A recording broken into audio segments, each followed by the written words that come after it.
Welcome to the Occupational Safety Leadership Podcast, episode number 256. In today's episode, we're going to talk about training for a new skill.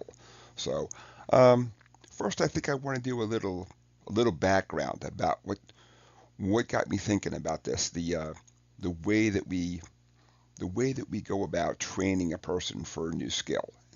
And of course, it applies to safety, but it also applies to um, virtually any job that's out there. When somebody gets hired, do we expect that person from day one to know everything?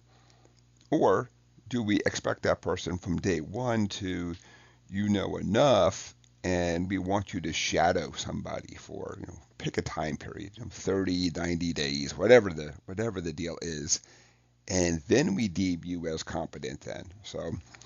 But let's do a little background. So at this point, probably 10 years ago or so, I was taking the train because traffic was going to be really awful, and I sat across from a father and son, and they were going to go to a museum that day. So really got to give it to them because I don't know if they thought that the museums opened at 6 a.m., but they were on the train. They're going downtown. They're going to go see this museum.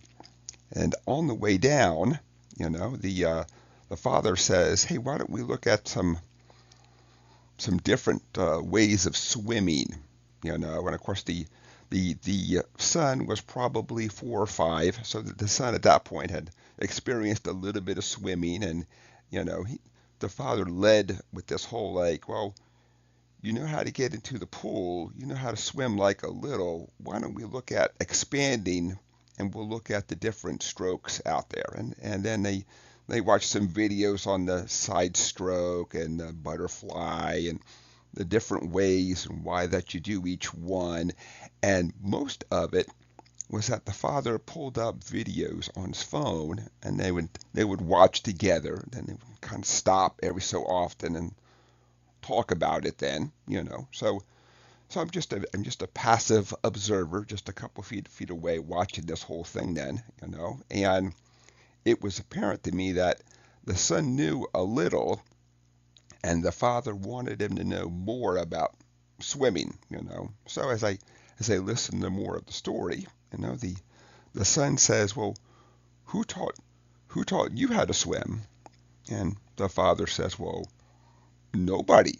I went to the pool and I would watch people, and I'd say, oh, I see a person swimming like that. I'll do that same thing." And so he said, so I kind of figured it out. So he said, well, my dad he didn't help me, so I just kind of figured it out by watching other people. And the son said, so you're really good at swimming? And he said, well, I'm okay. I know enough. I'm not very fast, but what I do know is that I know I can swim, that I'm going to be okay for the current. I know I'm going to be okay out there. So he kind of explained it to him in that fashion, which really got me thinking, of course, is as we bring people on board, and again, not just in safety, but at the different places we worked, they're coming in with a different level of understanding, training, background, all that good stuff. Some people are hired with a lot of experience, so we assume they're going to know exactly what they're doing and we'll get back to the swimming as we throw them into the deep end. But do we do the same thing with somebody who's reasonably young? Maybe a person who's only been out of high school for a year or two, and we just assume, well, they applied for the job. They obviously want this job. They obviously know what they're doing. So do we help out people?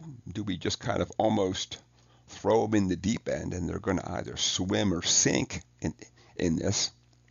Which again got me really back to thinking about the way that we train people. And I think I've in my own way, I've kind of modified it over the years, is that when I know a person is coming in, a younger person, most of the time with less experience, uh, many times they're very eager. So of course they're probably not going to say no. when something is potentially unsafe out there, because of course they're very eager, they're young, most people have to have that money. Most people, regardless of if it's safe or unsafe, um, know that no matter what, they have to have that money coming in. So that plays a factor in it, you know.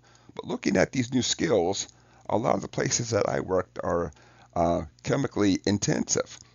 So as people come in, what kind of chemical background do they have? And just like when I was growing up and learning, I had a lot of chemical background, but a lot of it was also just in books. It was theory, not quite the same thing as hands-on. You got to figure out what gloves work, what gloves don't work, and that really figured out. Hopefully, there's SOPs, things are written down. If you're shadowing somebody, you know, you're watching that person do the right thing, not just a person who happens to be, um, let's just say a old timer, and you're going to say, well, the old timer knows how to do it right, and well, that doesn't mean the old timer knows how to do it right. Maybe they figured out how to do it and not get hurt, but that doesn't always mean they figured out the right way, the correct way out there.